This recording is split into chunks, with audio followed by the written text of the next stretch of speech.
Hi, it's Mark Adajar. Congratulations on getting through your laparoscopic inguinal hernia repair. And I wanted to go over some postoperative instructions with you. I made this video so that it'll always be here for you should you have any questions or need a refresher. Here we go. So you're going to be very sore in the area of the surgery, in the groin areas.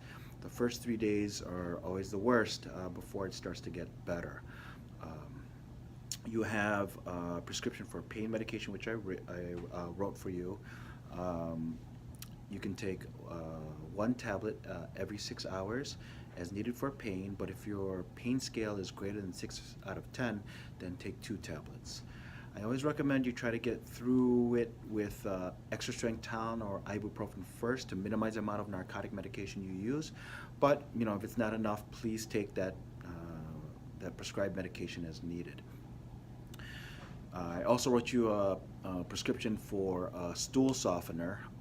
Now, the reason why is because the side effect of the pain medication is constipation, and it could be very painful for you if you strain to have a bowel movement.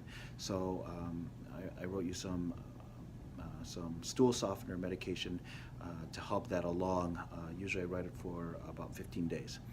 You also have a prescription for a laxative. So if you don't have a bowel movement within 48 hours, I want you to take that laxative so that you have a bowel movement to start everything off. Because if you don't have that bowel movement, your first bowel movement could be difficult, to say the least, and you'll have a lot of pain in the surgery area. I don't want you to strain on the repair. So take that laxative if you don't have a bowel movement within 48 hours. If you don't have that prescription, take any over-the-counter oral laxation to get things moving. Also, what can help is if you take your pain medication with prune juice. Prune juice has a natural chemical that will help you go to the bathroom, have a bowel movement. So take your pain medication with some prune juice, which will help keep you regular and prevent you from having to strain during bowel movements and cause pain to the area. Now, regarding activity, I want you walking around as soon as possible. The more you walk around, the faster you get better. You can take the stairs, you can walk. No cardio activity for now, and you can drive, but don't drive if you're taking the pain medication because the pain medication can alter your sensory perceptions and you can get into an accident. And furthermore, if you're pulled over while you're on the pain medication, it's considered DUI. I'm sorry, for the first 2 weeks, no lift, push, or pull more than 20 pounds. And then on weeks 3 and 4, no lift, push, or pull more than 40 pounds. And then after the 4th week, you can do whatever you want, unrestricted. Granted, everything goes as planned. Let's see. By the way, for men, you may experience some testicular swelling or soreness. That's normal. That's caused by the mesh causing some inflammation affecting the outflow of blood from your testicle. That will go away. The treatment actually is more walking around, and that will help alleviate that. Also, if you're experiencing a lot of soreness in the umbilical area or in the groin area, place a heating pad there twice a day for 20 minutes. Be very careful not to burn yourself. And that can help relax the muscles and make recovery a little bit easier if you're having that much discomfort. You have 3 small incisions, one in the belly button and 2 on the left, and 1 on the left and 1 on the right sides. They're closed with dissolvable stitches and covered with a glue.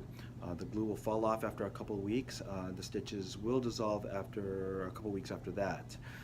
That being said, no swimming for 2 weeks because that can dissolve the stitches prematurely. We don't want that. But otherwise, the glue is waterproof, so you can shower like normal.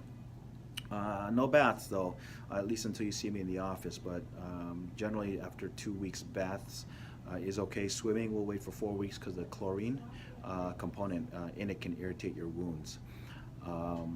Now, some danger signs. Call me right away or call the office right away if you experience a large amount of bruising. Some bruising at the, some bruising at the belly button or at the testicular area is normal, but if it's very, very dark with a lot of swelling associated with it, you have to let us know right away. That could be what we call a hematoma or a blood collection.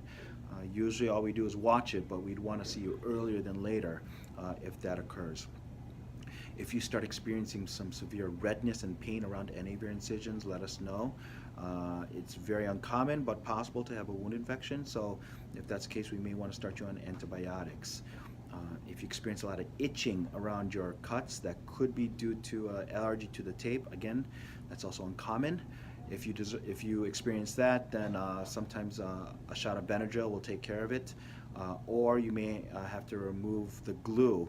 So let us know, because that's something we want you to see you a little bit earlier than later for, so we can help start treatment right away.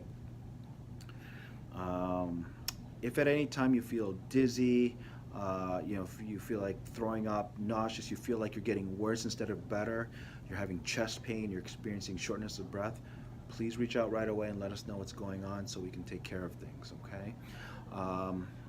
That being said, please email me tonight or tomorrow morning at Mark Adajar, that's MarcAdajar, at precisionsurgical.org, just so I can know how you're doing and we can communicate back and forth through your early recovery period, okay?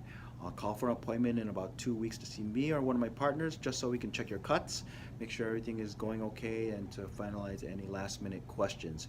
But please, if you have any, any issues, any problems, any questions, email me right away. I'm always checking. I think that's about it. So thank you very much. I'm here for you during your recovery, and I will see you soon. Bye.